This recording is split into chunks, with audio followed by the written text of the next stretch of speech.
अस्सलाम वालेकुम my YouTube family. कैसे हैं आप सब? उम्मीद है कि आप सब खैरियत से होंगे। अल्हम्दुलिल्लाह मैं भी बिल्कुल ठीक हूँ और आपके साथ एक नए चैप्टर को डिस्कस करूँगी आज इंशाल्लाह। कल हमारा चैप्टर कंप्लीट हुआ था 7th ग्रेड कारवान उर्दू सफ़रनामा तुर्की।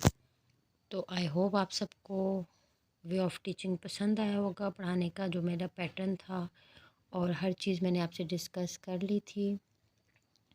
कोई भी इशू हो, कोई चीज़ समझ ना आए तो आप मुझे कमेंट्स में बता सकते हैं। और इसी बुक कारवान उर्दू का एक नया चैप्टर आज हम स्टार्ट करने लगे हैं इंशाल्लाह।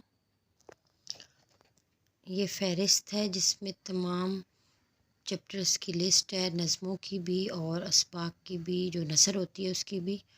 तो इनमें से भी बहुत सारे हम कर चुके हैं, लेकिन आपके साथ 2-3 दिनों में एक चैप्टर पढ़ते पढ़ते कंप्लीट हो जाया करेगा। तो चलें जी, एक स्टार्ट करते हैं एक नया चैप्टर। तो यहाँ से हम स्टार्ट ले रहे हैं। सबक 15 मेंशन है जो यहाँ पे हकायत, सफ़ा नंबर 78। और अब हमने अपना चैप्टर हकायत ओपन कर लिया है और स्टार्ट करते हैं इसके तारुफ़ से। ये हकायत बहुत मशहूर हकायतों में से एक है। जैसा कि आपके इल्म में है कि हकायत उस मुख्तसर किस्से को कहते हैं जिसमें कोई अखलाकी सबक पोशीदा हो। ये हकायत जवामुल हकायात से माखूज़ है जिसमें बहुत सी पुरहिकमत हकायात मौजूद हैं। हकायत का खामोश मुताला कीजिए। आपको समझ आ गया होगा, हकायत उस मुख्तसर किस्से को कहते हैं जिसमें कोई ना कोई अखलाक से रिलेटेड सबक पोशीदा हो, जिससे हमें कोई अखलाकी सबक मिले, उसको हकायत कहते हैं। अब यहाँ पे एक ऐसा किस्सा आपसे डिस्कस किया जा रहा है जो जवामिल हकायात से माखूज़ है। तो चलें जी, स्टार्ट करते हैं अपना किस्सा। एक दिन के बाद बादशाह शिकार को गया। शिकारगाह में पहुंचकर किसी हिरन के पीछे घोड़ा डाला और लश्कर से बिछड़कर कहीं का कहीं निकल गया। दोपहर के करीब धूप तेज़ हुई तो बादशाह का भूख प्यास के मारे बुरा हाल होने लगा। इधर उधर नज़र दौड़ाई, दूर जंगल में कुछ धब्बे से दिखाई दिए। घोड़े की भाग उधर मुड़ी, भाग कहते हैं लगाम को। करीब पहुंचा तो 2-3 फटे पुराने खैमे नज़र आए। पास जाकर आवाज़ दी, किसी मेहमान की ज़रूरत हो तो हाजिर है। अंदर से एक बुढ़िया निकल कर आई और उसके घोड़े की बाग पकड़ कर बोली, तशरीफ़ लाइए। कुबाद घोड़े से उतरा। बुढ़िया ने थोड़ा सा दूध और जो खाना हाजिर था सामने ला कर रखा। खाने से फारिग होकर कुबाद थोड़ी देर सस्ताने के ख्याल से लेट गया। सस्ताना कहते हैं थोड़ा सा आराम करना, थोड़ी सी देर के लिए आंख लगा लेना। थका हारा तो था ही, लेटते ही नींद आ गई। आंख खुली तो दिन ढल चुका था। उफ़ पर शाम की सुर्खी की इब्तदाई लहरें फैलने लगी थीं। रात के अंधेरे में रास्ता भूल जाने के डर से वहीं बसेरा करने की ठानी। उफ़ कहते हैं जब दिन ख़त्म हो रहा हो और शाम की रोशनी भी हल्की हल्की रह गई हो, तो उसकी वजह से उसको वहाँ पे लगा कि वो शाम को नहीं जा सकता, तो इसलिए उसने अपने जाने का इरादा मौकूफ़ कर दिया। इतने में चंद गायें नज़र आईं जो जंगल से चर चुग कर घर वापस आ रही थी। मतलब जो गायें खाना पीना खाकर अपना काम कर कर वापस आ जाती हैं। बुढ़िया ने अपनी लड़की को आवाज़ देकर कहा, गायों का दूध धो लो ताकि मेहमान की खातिर की जाए। लड़की की उम्र कोई 12 बरस की होगी, बड़ी समझदार और ख़ूबसूरत थी। माँ की बात सुनकर गायों के पास गई और दूध धोने लगी। शायद कुबाद ने किसी को गायें धोते ना देखा था। इससे पहले जो कुबाद था उसने कभी भी दूध धोते हुए ऐसे सीन नहीं देखा था। दूध की मिकदार बहुत ज़्यादा मालूम हुई और उस पर उसे ताज्जुब हुआ, हैरानगी हुई। दिल ही दिल में कहने लगा, ये लोग हमारे इंसाफ व करम के सहारे इस जंगल बियाबा में पड़े हैं और रोज़ाना दोनों वक्त इस कदर दूध हासिल करते हैं। अगर हफ्ते में एक दिन का दूध भी अपने बादशाह की खिदमत में पहुंचा दिया करें तो इनका कुछ भी नुकसान ना होगा और शाही ख़जाने में इस दूध की कीमत से कई गुना इजाफा हो जाएगा। ये सब बादशाह की सोच थी। ये सोचकर उसने फ़ैसला किया कि शहर पहुंचकर इस किस्म का एक हुक्म नाफिज करूँगा। हुक्म नाफिज करना मतलब एक पक्का रूल बना देगा, एक हुक्म सादर कर देगा जिसकी रूह से हफ्ते में एक दिन का दूध बादशाह का हिस्सा करार पाएगा।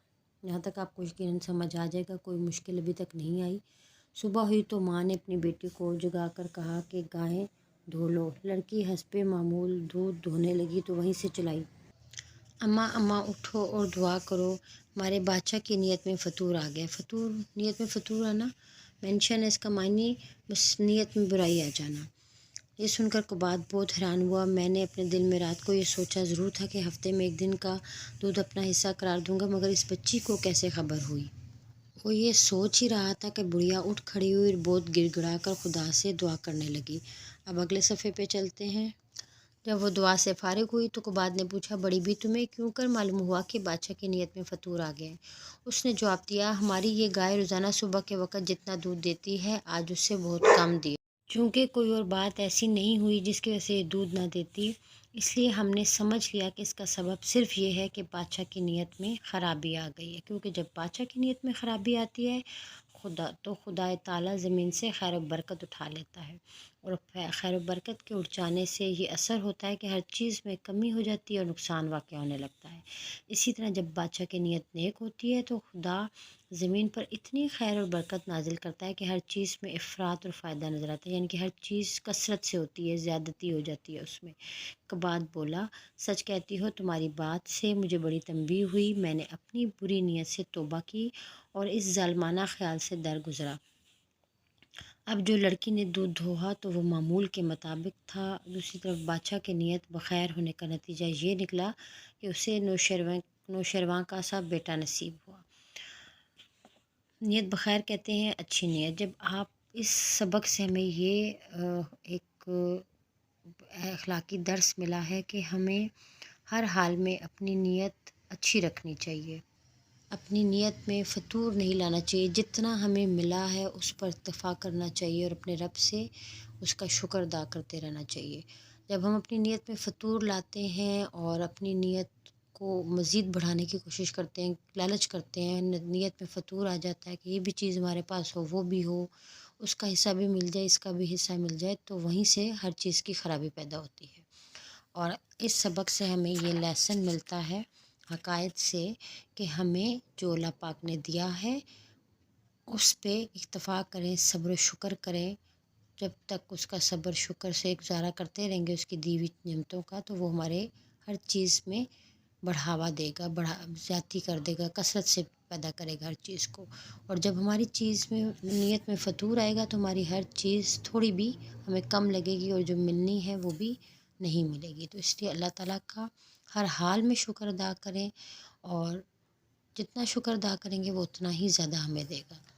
اس کے ساتھ ہی ہم اپنا حقائق کا چیپٹر یہیں پہ ختم کرتے ہیں، اور انشاءاللہ اس کی مشق کل کریں گے۔ تو کل تک کے لیے دعاؤں میں یاد رکھیے گا اور اپنا بہت سارا خیال رکھیے گا۔ میرے چینل کو سبسکرائب کیجیے گا، بیل آئیکن کو پریس کرنا مت بھولیے گا۔ اللہ حافظ۔